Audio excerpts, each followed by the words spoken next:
16 কোটি মানুষের জনবহুল ও নিয়ত ঘটনাবহুল দেশ আমাদের। আর এদেশের নাগরিকদের নিরাপত্তা ও আইনশৃঙ্খলা রক্ষার দায়িত্বে নিয়োজিত বাংলাদেশ পুলিশ। প্রতিটি দিন বা রাতে নানা অন্ধকারের সাথে তাদের অবিরাম লড়াই চলছেই।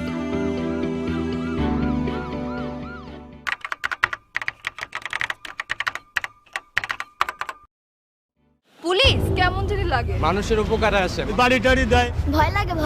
ভয় পাবে না, এখনো বাচ্চাদের পুলিশের ভয় দেখিয়ে খাওয়ানো হয়। পুলিশ আসলে এরা যেতে ইচ্ছা করে, ঠিক স্বাভাবিক লাগে। কথা বলতে সাধারণত ভয়ে কথা বলতে চায় না, কি মনে করবে না করবে এরকম চিন্তা ভাবনা করে একটু এড়ায় চলার চেষ্টা করে। ইউনিফর্ম থাকার কারণে প্লাস আমাদের সাথে অস্ত্র থাকে, হ্যান্ডকাপ থাকে, এই সমস্ত কারণে হয়তো অনেক কিছু মনে করে আমাদেরকে একটু ভয় পায়।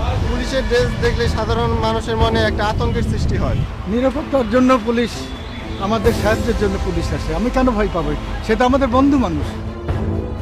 অন্য সকল পেশার সাথে আইনশৃঙ্খলা রক্ষার এই পেশাকে যেন ঠিক মেলানো যায় না, তাই আমরাও যেন তাদের থেকে একটু দূরে দূরে থাকতেই স্বাচ্ছন্দ্য বোধ করি, আর তারা থেকে যায় তাদের জীবনেই।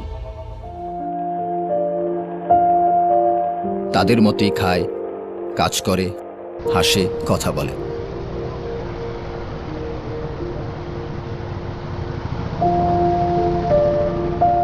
সময় সিঙ্গার সমস্যা হয়, এই জন্য একটা গালিগাজ করে, এটা আমরা আর কি সহ্য করি নেই।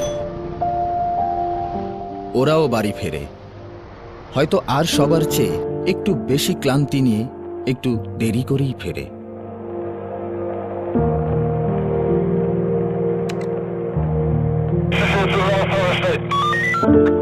অনেক সময় ফিরেও যেন ঠিক ফেরা হয় না।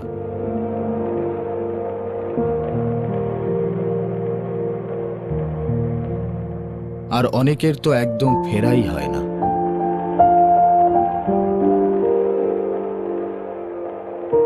তবে এরই মাঝে প্রাপ্তির খাতা কিন্তু একেবারে শূন্য নয়। শিবিরকর্মীরা ইট ও হেলমেট দিয়ে এসআই জাহাঙ্গীর আলমের মাথা থেতলে দেয়।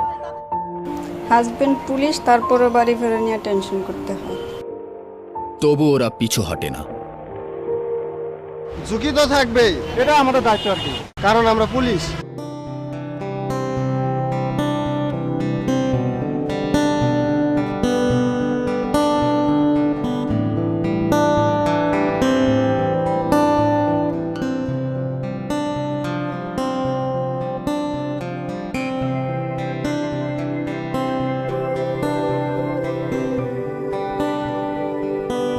নিজ নিজ জীবন বিপন্ন করে দেশের স্বার্থে নিরলসভাবে কাজ করে যাওয়ার জন্য বাংলাদেশ পুলিশকে কৃতজ্ঞতা জানানোর একটি প্রয়াস, স্যালুট টু পুলিশ।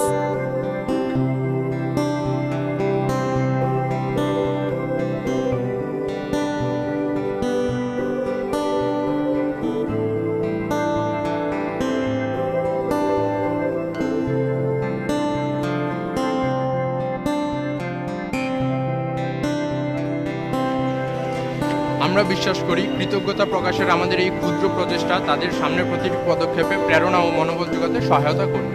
পুলিশ আমাদের সঙ্গী, আমাদের ভাই, তাদেরকে ভয় ফেলে তো আমরা দেশের জন্য কোনো কাজ করতে পারবো না।